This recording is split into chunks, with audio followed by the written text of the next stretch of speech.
Hello friends, my name is Hardik Harsora, your friend and a well-wisher.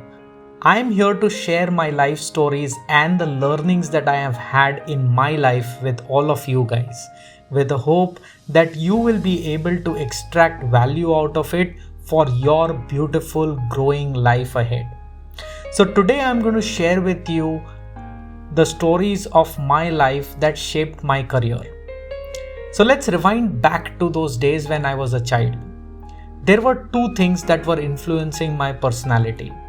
One was my father's struggle to keep up and grow his business.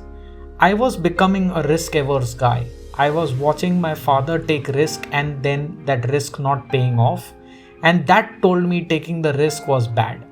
I was learning how to critically evaluate every risk that came for any decisions that I had to make. On the other hand, I was also getting influenced by my mother. My mother, Jaishri Harsora, she's a simple yet a very powerful, decisive, and committed personality. She always stood by what the family really needed. She started a small tailoring business to support the family when the family needed it. She would do all the household chores of washing utensils, clothes, the house itself, and then make tiffin for both me and my sister, drop my sister to the school, come back. Then she would go to bigger tailoring shops to take work from there, bring it home, go back to the market to get the material required to do the tailoring work, get the tailoring work done, and then deliver it back to the shops that she got the work from. She would even help my father in the fast food kitchen that we had. She did everything that the family needed. Not once were we late on our lunch table. Not once were we late on our dinner tables. Not once were we late to do our homework. She was just picture perfect for us, like all moms really are. But all of her dedication and work through the day got her to become tired, very, very tired. And at that time, towards the end, she would talk to me and she would call me Lalu. Now, Lalu is a term that all mothers, Gujarati mothers especially in India, call their sons with love. I was addressed as Lalu too. So she would say this to me in Gujarati, of course. For this podcast, I will translate it in English. So she would tell me, Lalu, you are not born to live and die. I want you to do something special, something worthwhile, something that the world recognizes. So here I was learning from my mom that and giving birth to the desire to make it big, and learning from the experiences of my father's business to assess risk and not take decisions which are knee-jerk reactions. Both of these things combined together gave me the power to move ahead in my career. But there was one more force, and that was lack of options. So when I started my career, this is how it happened. I wanted to become an engineer. I landed in a commerce college. The only way I could become an engineer was to learn computer assembling. So I had no choice. I learned computer assembling also the hard way. I got into the institution. I had no money to pay. So I convinced the owner that I will teach and pay. Then I had to sell my own batch so that I could pay up for the fee. Post that happened, I had to find myself a paying job, because if I had to make a career out of it, I had to start somewhere. So I decided to join a company which would pay me about 5,000 bucks. That was good for a young man at that time. But I joined that job. I had no other options. I didn't know how else to do it. From that point, my father had an heart attack and we lost our livelihood. And I had to fill up for the dent that happened. The only way I could fill that up was by joining a call center, because that was the only job that could pay me the kind of money that I needed. So I joined a call center. I had no option. Now I was lucky there to join Dell Computers. So I was associated with IT still, but it wasn't like rolling your sleeves up and assembling computers. It was dealing with customers' computer related problem over the phone. Did I enjoy being on phone? Obviously not. I hated it. I was looking for a way out of that, but I didn't have an option. I had to support my family. The first option that I got was to get myself promoted was in the quality department. I had no choice but to apply for that if I wanted to get off the phone. I applied for that, gave it my best shot, got myself that promotion. I congratulated myself. But with that, I realized that now 80 to 90% of my job was not about solving computer problems, was about actually creating business processes and improving business processes. At that point, I didn't realize that I would become a consultant someday. So I had to that time leave all my learnings behind, say bye to that story that I had created for myself, and start again a fresh story, because that was the only option that I had to get off calls. I did that and I gave it my best shot. I did very well as a quality professional, got promoted in the corporate, moved companies, got promoted further.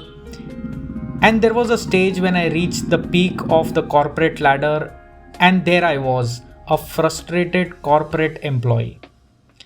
Now, this employee that I was, maybe I wasn't able to communicate to the management the ideas and the thoughts and the ways that I wanted to operate my departments with, or maybe they didn't understand.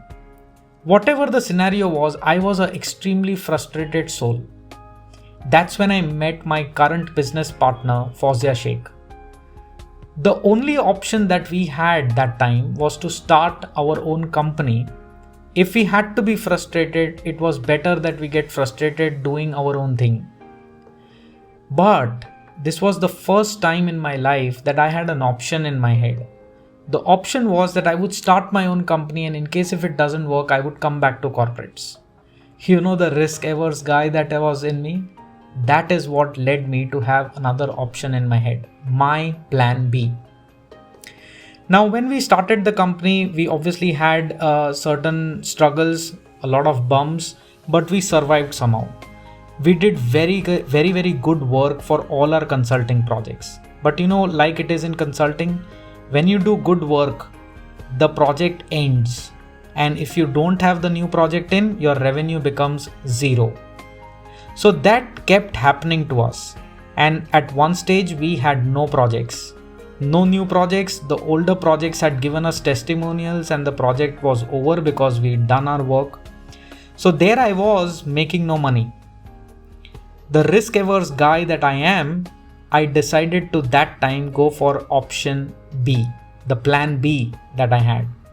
I called up my ex-boss and I joined the corporate world again. This time around, while the option B, the plan B sounded very pretty on the face of it, because it was my ex-boss that I had to work with and I had great regards for my ex-boss. But this time around, something didn't work right. The department, the process improvement department that I was a part of in that company, probably did not have the kind of respect that other process improvement departments in other corporates had. In fact, a lot of process improvement activities actually went on to the operations department instead of coming to us. So there was no real value add that we were doing, and I was not happy with that. Besides, I had a lot of difference of opinion with my ex-boss. For the first time, all the conversations that I had with her were extremely frustrating to me and at times even insulting. I decided and I learned very quickly that this option B or plan B was not working for me. I jumped back to FX, my business. Now all this time, Fauzia continued to do the business. She didn't have a plan B. She said if whatever happens with this company and I stay on.